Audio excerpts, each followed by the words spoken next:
अस्सलाम वालेकुम। मेरा नाम प्रोफेसर डॉक्टर नाज़ली हमीद है। मैं शुबा ऑप्स और गायनी से गुज़िश्ता 33 साल से वाबस्ता हूँ, जिसमें से 28 साल मैंने फ़ौज में रहकर काम किया मुख्तलिफ़ CMHs में अक्रॉस पाकिस्तान, और अब 5 साल से मैं शालामार हॉस्पिटल मेडिकल कॉलेज में एज़ ए प्रोफेसर काम कर रही हूँ। आज मैं आपसे जिस मौजू पे बात करूँगी वो बेसिकली ये है कि वजाइनल लैक्सिटी क्या होती है, या वजाइनल ड्राइनेस जो पेशेंट्स को कंप्लेन करते हैं हमारे।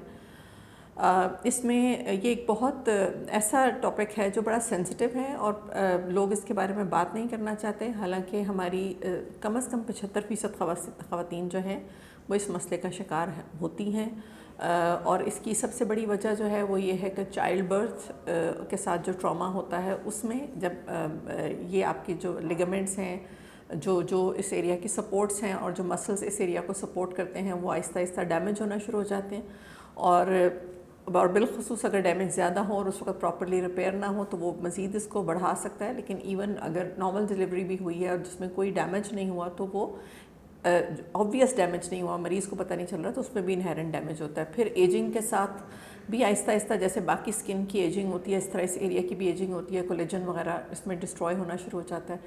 और फिर जैसे जैसे असर रियाज करीब आता है या मेनोपॉज पीरियड्स बंद होने का टाइम आता है तो उस वक्त ये मज़ीद बढ़ जाता है। आजकल क्योंकि पेशेंट्स में प्रीमेच्योर वक्त से पहले ओवेरियन फेलियर होने के भी तनासुब बढ़ गया है, तो इसलिए हमारे पास यंगर ख़वातीन भी ऐसी आती हैं जिनको ये प्रॉब्लम होता है। आम तौर पे ये पेशेंट्स प्रेजेंट करते हैं आपके पास क्योंकि उनको अपनी इस एरिया की एनाटमी या उसकी जो साख्त है उससे वो मुतमईन नहीं होते। उन्हें होता है कि जी ढीला हो गया है या उसमें से चीज़ें बाहर आती हैं, मतलब मसाना बाहर लटक के आता है, या पहाने वाला जिस्म या बच्चेदानी की छत भी नीचे आ रही है, या अदरवाइज़ ये कि उनको निजी ताल्लुकात में महसूस होता है कि वो उनको उस तरह से सेटिस्फेक्शन नहीं महसूस होती, या उस वक़्त वो बहुत अपने आप को ड्राई महसूस करती हैं। और उसके अलावा ये कि कई दफ़ा इसमें साथ साथ उनको पेशाब की तकलीफ़ शुरू हो जाती है, क्योंकि पेशाब उनका जो है खांसी के साथ या छींक के साथ बहना शुरू हो जाता है। ख़ास तौर पे जो ख़वातीन वेट जिनका ज़्यादा होता है उनमें भी ये तनासुब बढ़ जाता है, क्योंकि प्रेशर के साथ वो एरिया और ज़्यादा लूज़ होता है। तो इसके लिए हम आपको डिफरेंट ट्रीटमेंट्स करते हैं, जिसमें ज़ाहिर है हर ट्रीटमेंट हम स्टार्ट लाइफस्टाइल मेजर से ही करते हैं, और जिसमें एक्सरसाइजेस का बड़ा इंपॉर्टेंट रोल है। ख़ास तौर पे ऐसी एक्सरसाइजेस जो इस एरिया को टारगेट करती हैं उनको हम कीगल्स एक्सरसाइजेस कहते हैं, वो हैं। और जब हार्मोन की डेफिशिएंसी की वजह से ये प्रॉब्लम हो रहा हो तो हमारे पास लगाने के लिए वहाँ पे क्रीम्स अवेलेबल हैं, क्योंकि सिस्टेमिक हार्मोन रिप्लेसमेंट थेरेपी की निस्बत ये ज़्यादा सेफ़ होती हैं। तो हम लगाने के लिए आपको क्रीम्स वगैरह देते हैं, जिससे कि आहिस्ता आहिस्ता इस एरिया की हेल्थ इंप्रूव होती है और बार बार इन्फेक्शन नहीं होता, बार बार जलन महसूस नहीं होती, या निजी ताल्लुकात में तकलीफ़ महसूस नहीं होती, पेशाब की तकलीफ़ बेहतर होती है। जिन पेशेंट्स को इन सिंपल मेजर से फ़ायदा ना हो उनके लिए हम अब लेज़र थेरेपी करते हैं। ये लेज़र थेरेपी जो है हम ये 3 to 4 सेशंस करते हैं 1 मंथ अपार्ट, और ये एक सेशन तकरीबन 20 से 25 मिनट का होता है। इसमें आपका कोई डाउन टाइम नहीं है, आपने को खाली पेट नहीं आना। आप क्लिनिक में वॉक इन करते हैं, आपका प्रोसीजर होता है तकरीबन 20 से 25 मिनट का, और इमीडिएट रिकवरी, आप उसी वक्त जाके अपने बाकी काम काज कर सकते हैं। और आपको साल से 1.5 साल के बाद एक आधे इसके बूस्टर थेरेपी की ज़रूरत पेश आ सकती है। जिन पेशेंट्स को सिंपल लेज़र थेरेपी के साथ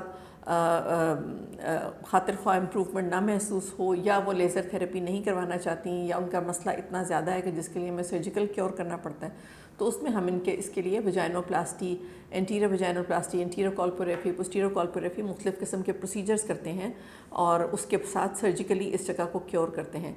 सर्जिकल क्योर के लिए हम आमतौर पे उन पेशेंट्स को सिलेक्ट करते हैं जो अपनी फैमिली कंप्लीट कर चुकी हैं और उन्हें मज़ीद चाइल्ड बेयरिंग नहीं करनी, क्योंकि मज़ीद चाइल्ड बेयरिंग अगर वो करेंगी तो फिर ये उनकी सर्जिकल साइट जो है वो ब्रेक डाउन हो सकती है। मैं सुबह के वक्त शालामार हॉस्पिटल में होती हूँ, शाम में मैं नेशनल हॉस्पिटल में प्रैक्टिस करती हूँ।